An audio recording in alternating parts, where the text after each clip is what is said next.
Ang korupsyon ay isa sa pinakamalaking hadlang sa pag-asenso ng Pilipinas dahil sinisira nito ang pundasyon ng ekonomiya, pamahalaan at lipunan. Malaki ang posibilidad na mas mayaman at mas maunlad ang Pilipinas kung hindi laganap ang korupsyon sa gobyerno. Kung walang korupsyon, mas maraming pera ang mapupunta sa mahahalagang proyekto tulad ng edukasyon, infrastruktura at serbisyong pangkalusugan. Ang mga negosyante, lalo na ang dayuhang mamumuhunan, ay mas magiging tiwala sa pagnenegosyo sa Pilipinas kung alam nilang hindi sila mahaharap sa red tape at magbibigay ng padulas. Dahil mas maraming negosyo at proyekto, mas maraming trabaho ang malilikha na magpapababa sa kahirapan.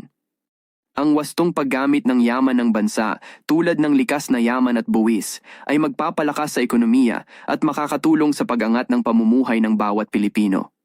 Kung may pananagutan at tapat ang mga namumuno, mas magiging epektibo ang gobyerno sa paglutas ng mga problema ng bansa. Sa madaling salita, kung walang korupsyon, malaki ang potensyal ng Pilipinas na maging isang maunlad na bansa dahil mayaman ito sa likas na yaman at may masisipag na mamamayan. Ang tunay na hamon